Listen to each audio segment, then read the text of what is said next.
ओम नमः शिवाय सभी भक्तों को राधे राधे। तो आज की वीडियो में हम जानेंगे कि पाप कुशा एकादशी के दिन हमें पूजा किस प्रकार से करना चाहिए। बहुत ही सरल विधि से पूजा करेंगे हम। तो अगर आपके पास लड्डू गोपाल हैं तो लड्डू गोपाल को गंधोदक स्नान कराएं, पंचामृत स्नान करा सकते हैं। अगर आपके पास लड्डू गोपाल नहीं है तो आप फोटो से भी पूजा कर सकते हैं। तो फोटो रखें, आप भाव रूपी स्नान कराएं भगवान विष्णु को, उसके बाद फिर पूजन करें। तो हम लड्डू गोपाल को स्नान करा देते हैं, उसके बाद हम पूजन करेंगे। तो हमारे पास लड्डू गोपाल हैं, उनको स्नान कराने के बाद ही हम पूजन करेंगे। अगर आप फ़ोटो से भी करना चाहते हैं तो फ़ोटो से भी कर सकते हैं। उसके बाद फिर हम उन्हें अच्छे सुंदर वस्त्र पहनाएंगे। आप चाहें तो पीले वस्त्र पहना सकती हैं या फिर ऐसे भी जो भी कलर हो आप वो पहनाएं, पर धुले हुए साफ होना चाहिए वो वस्त्र धारण कराएं। लड्डू गोपाल को अच्छे से पोंछ देंगे। स्नान कराने के बाद इत्र लगा दें और उन्हें अच्छे से पोंछ दें, वस्त्र धारण करा दें। देखिए हम अच्छे से पोंछ देते हैं, पोंछने के बाद ही उन्हें वस्त्र धारण कराएंगे। पाप कुशा एकादशी के लिए पूजा का शुभ मुहूर्त 3 अक्टूबर 2025 को रहेगा, जबकि व्रत का पारण शुभ समय 4 अक्टूबर 2025 को सुबह 6:16 से 8:47 तक रहेगा। इस बीच में आप जो भी दान पुण्य करना चाहते हैं वो कर सकते हैं और उसका फल हमें प्राप्त होता है। जो भी दान करते हैं तो उसका शुभ फल हमें प्राप्त होता है। तो इस प्रकार से हम पहले गणपति जी को विराजमान करेंगे, तिल का आसन देंगे, फिर भगवान लक्ष्मीपति विष्णु भगवान को विराजमान करेंगे, फिर हम भाव रूपी स्नान कराएंगे उन्हें और फिर उन्हें वस्त्र रूप में कलावा समर्पित करेंगे।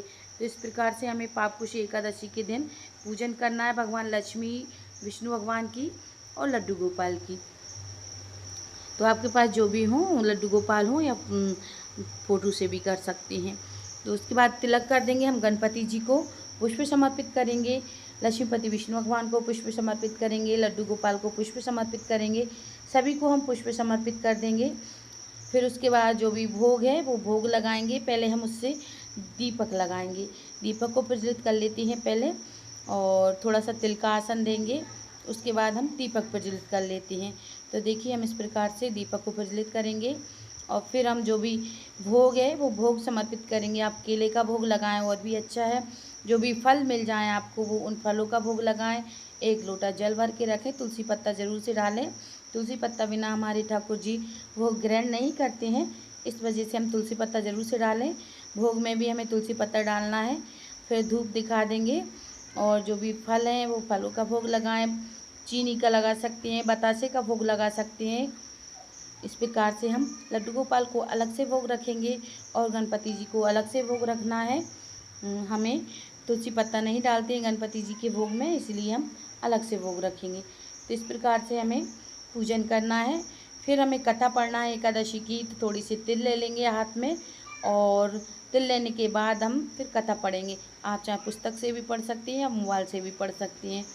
पाप कुशल एकादशी के दिन हमें व्रत करने से हमारे पापों की मुक्ति होती है, इसीलिए हमें पाप कुशल एकादशी के दिन व्रत रखना चाहिए और पूजन करना चाहिए। इस बात का आप विशेष ध्यान रखें और जो भी दान पुण्य बने आपसे वो दान पुण्य करें और जो भी आपसे बन जाए, हमारा धर्म लगता है जो भी दान पुण्य करते हैं उससे। और उसके बाद फिर हम आरती कर लेंगे गणपति जी की, लड्डू गोपाल की, लक्ष्मीपति विष्णु भगवान की। आरती करने के बाद हाथ जोड़कर क्षमा याचना मांगेंगे और जो भी गलती हो उसके लिए जो भी दक्षिणा हो आप पे वो दक्षिणा समर्पित करें और क्षमा मांगें। 1 लोटा जल सूर्य भगवान को अर्घ दें। चौकी हमें दूसरे दिन हटाना है और चौकी इस दिन नहीं हटाना है, शाम को भी हम दीपक प्रज्वलित करेंगे और सुबह पूजा करना है हमें जल्दी सुबह उठकर और शाम को भी दीपक प्रज्वलित करना है। प्रसाद हम सभी को घर के सदस्यों को बांट देंगे। शाम को हमें अलग से पूजा करना है और एकादशी के दिन आप व्रत ना रख सकें तो पूजन जरूर से करें। पाप कुशी एकादशी से पापों से मुक्ति मिलती है, हमारे पाप नष्ट होते हैं, तो इस बात का आपको ध्यान रखना है।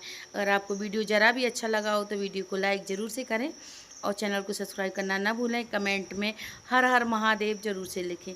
सभी भक्तों को हर हर महादेव, राधे राधे।